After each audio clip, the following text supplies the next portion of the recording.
Hello बच्चों। तो classification of salt में हम लोग आगे बढ़ते हैं। अभी तक हमने क्लासिफिकेशन बाय नेम कर लिया था। अब बाय कंपोजिशन, जैसे HCl है, एक स्ट्रॉन्ग एसिड है। सोडियम हाइड्रोक्साइड एक स्ट्रॉन्ग बेस है। इसका सॉल्ट क्या हो जाएगा? Salt of strong acid and strong base. ऐसे ही H2SO4 एक स्ट्रॉन्ग एसिड है। NaOH स्ट्रॉन्ग बेस है। सॉल्ट Na2SO4 क्या होगा? Salt of strong acid strong base. इसका पर्पज केवल इतना है, जब आपके सामने सॉल्ट आए तो आप उसको पहचान सको कि ये किससे बना है, इसका एसिड कंपोनेंट क्या है, बेस कंपोनेंट क्या है। दूसरा आता है strong acid and weak base की सॉल्ट। अब देखो, स्ट्रॉन्ग एसिड HCl है, अमोनियम हाइड्रोक्साइड वीक बेस है। तो इसका जो सॉल्ट होगा उसको हम पहचानेंगे कैसे? स्ट्रॉन्ग एसिड वीक बेस का सॉल्ट पहचान पाएंगे। ठीक है, आगे देखो, H2SO4 है strong acid, ammonium hydroxide weak base. Salt कैसा बना? स्ट्रॉन्ग एसिड वीक बेस का सॉल्ट ये बन गया। अब जितने भी मेटल हाइड्रोक्साइड हैं सब वीक बेस है, और इनऑर्गेनिक एसिड में ये हमारे पास है। तो एल्युमिनियम हाइड्रोक्साइड अगर है और HCl है तो एल्युमिनियम क्लोराइड कैसा सॉल्ट हो जाएगा? अरे बोलो, स्ट्रॉन्ग एसिड वीक बेस का सॉल्ट हो जाएगा। ठीक है, तीसरा देखो, वीक एसिड और स्ट्रॉन्ग बेस। स्ट्रॉन्ग बेस में कितनी बार बताया गया है? एल्कली मेटल के हाइड्रोक्साइड्स, एल्कली मेटल के हाइड्रोक्साइड लेंगे। वीक एसिड्स में ऑर्गेनिक एसिड्स, हाइड्रोजन साइनाइड, ये कुछ हमने लिखे हैं, इनका सॉल्ट बना दीजिए। तो जैसे CH3COOH है और NaOH है, दोनों मिलके क्या बना है? CH3COOH, Na बना लिया। तो ये कैसा सॉल्ट हो गया? वीक एसिड स्ट्रॉन्ग बेस का सॉल्ट हो गया। ऐसे ही आप देखो, फास्फोरस के जो एसिड हैं, H3PO4 है, NaOH है, Na3PO4 बन गया। तो Na3PO4 कैसा सॉल्ट हो गया? वीक एसिड और स्ट्रॉन्ग बेस का सॉल्ट है। तो सॉल्ट हाइड्रोलिसिस पढ़ने के पहले सॉल्ट को देखते ही आपको पहचानने आना चाहिए। आगे बढ़ते हैं, चौथा कैटेगरी है salts of weak acid and weak base. तो अभी तक हमें पूरी तरह से अच्छी तरह से याद हो जाना चाहिए कि वीक एसिड ये होते हैं। साफ साफ दिखाई दे रहा बोर्ड के ऊपर, साफ साफ दिखाई दे रहा कि वीक बेसेज ये हैं। वीक बेस में अपने पास अमोनियम हाइड्रोक्साइड ज्यादा कॉमन है। अमोनियम हाइड्रोक्साइड, तो हाइड्रोजन साइनाइड, अमोनियम हाइड्रोक्साइड, दोनों मिलके अमोनियम साइनाइड बना लिए। तो क्या हो गया आपका? वीक एसिड वीक बेस का सॉल्ट हो गया। ऐसे ही हमने लिखा ammonium acetate, ammonium format, ammonium carbonate, ferrous cyanide, ferrous carbonate, ये सब के सब वीक एसिड वीक बेस के सॉल्ट हो गए। तो सेकंड क्लासिफिकेशन हो गया on the basis of composition, salt को हमें पहचानना है। अब इसके बाद आता थर्ड क्लासिफिकेशन बाय नेचर। अब इसका मीनिंग क्या है समझिए। बाय नेचर का मीनिंग क्या है? तो जैसे हमने कहा कि कोई सॉल्ट है, हमारे पास वाटर है, तो वाटर का रूम टेम्परेचर पे pH 7 है, ये तो सभी को पता होना चाहिए। वाटर का रूम टेम्परेचर पे pH 7 होता है 25 पे। अब हमने इसमें NaCl डिजॉल्व कर दिया, NaCl घोल दिया। जब NaCl घोला तो घोलने के बाद भी pH चेंज नहीं हुआ। अरे सुनाई दिया क्या?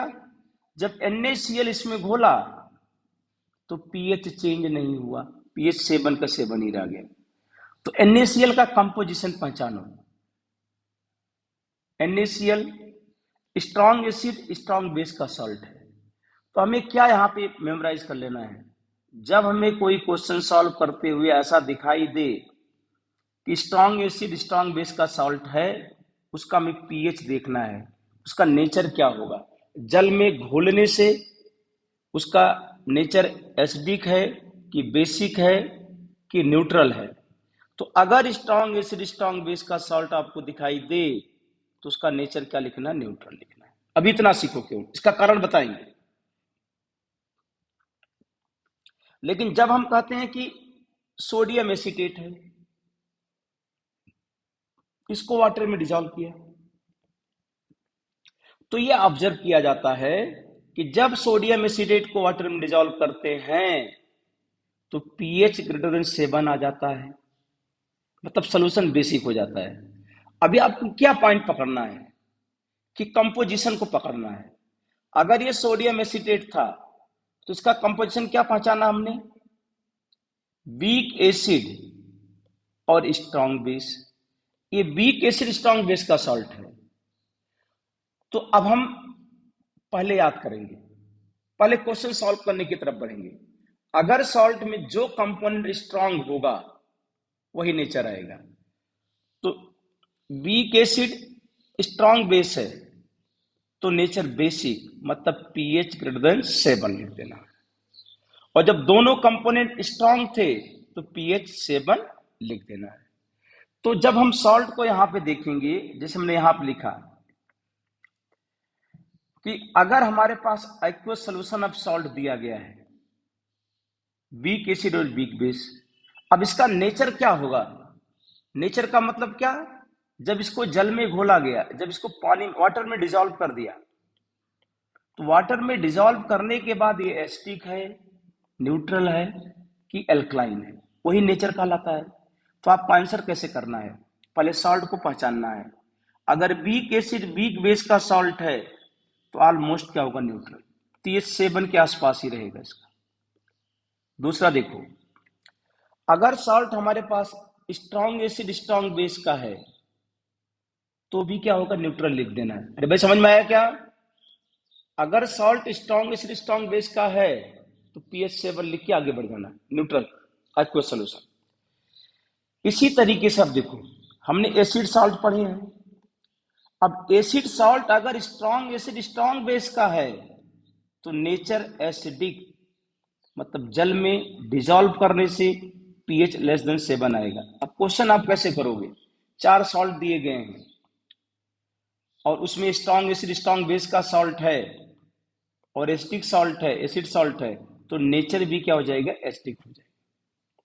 ऐसे ही फोर्थ देखो, अगर हमारे पास स्ट्रॉन्ग एसिड स्ट्रॉन्ग बेस का बेस सॉल्ट है, बेस सॉल्ट का मतलब समझ गए, इनकम्प्लीट न्यूट्रलाइजेशन हुआ, तो जब बेस सॉल्ट होगा तो नेचर भी इसका क्या हो जाएगा, बेसिक। कब, जब स्ट्रॉन्ग एसिड स्ट्रॉन्ग बेस है तभी ऐसा बोल रहे हैं, बेस सॉल्ट बेसिक नेचर। पांचवा देखो, अगर हमारे पास वीक एसिड और वीक बेस स्ट्रॉन्ग एसिड का सॉल्ट है, स्ट्रॉन्ग एसिड है तो जैसे अमोनियम क्लोराइड है, स्ट्रॉन्ग एसिड वीक बेस का सॉल्ट है तो नेचर क्या होगा, acidic, pH less than 7। Ammonium sulphate, composition पहचानो, strong acid weak base, nature acidic हो जाएगा। ऐसे ही अगर वीक एसिड और स्ट्रॉन्ग बेस का सॉल्ट है, वीक एसिड स्ट्रॉन्ग बेस, जैसे लिखा हमने CH3COONA, इसके कंपोनेंट को पहचान गए तो तुरंत नेचर क्या लिख देंगे, बेसिक, मतलब बेसिक नेचर इसका लिख दिया। क्यों, क्योंकि यहां पे वीक एसिड है और स्ट्रॉन्ग बेस, तो जो स्ट्रॉन्ग कंपोनेंट होगा वही नेचर आ जाएगा इसमें। इस तरीके से नेचर को आप पहचानेंगे। अब देखिए, सब एक साथ लिख दिए हैं, normal salt normal salt normal, सारे नॉर्मल सॉल्ट है। कंपोजिशन पहचाना, strong acid strong base neutral, weak acid weak base neutral, strong acid weak base acidic, week acid strong base basic, strong acid strong base neutral, strong acid strong base और salt कैसा है, acid है, तो nature acidic. Strong acid strong base, salt क्या है, base है by name, तो by nature basic. अब देखो ये वीक एसिड स्ट्रॉन्ग बेस का सॉल्ट है, तो नाम तो इसका क्या, एसिड, लेकिन नेचर क्या लिखेंगे, बेसिक। जो स्ट्रांग हो वही लिखा जाएगा। यहां पे देखिए वीक एसिड स्ट्रांग बेस का सॉल्ट है तो एसिड सॉल्ट, लेकिन नेचर क्या हो जाएगा, बेसिक। इसी तरीके से स्ट्रांग एसिड वीक बेस का सॉल्ट है, नाम क्या है, बेस, लेकिन नेचर एसिडिक। तो इस तरीके से हम जो है सॉल्ट को 3 कैटेगरी में क्लासिफाई कर चुके हैं, 3 कैटेगरी में, बाय नेम,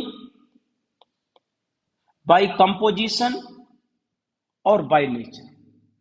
तो सॉल्ट हाइड्रोलिसिस पढ़ने के पहले ये तीनों पॉइंट क्लियर होना चाहिए। सॉल्ट को देखते ही पहचानना है कैसा सॉल्ट है, बाय नेम, बाय नेचर और बाय कंपोजिशन। फिर हम हाइड्रोलिसिस पढ़ के इसका रीजन समझ सकते हैं। तो हम अगली क्लास में हाइड्रोलिसिस ऑफ सॉल्ट कंसीडर करेंगे। Thank you.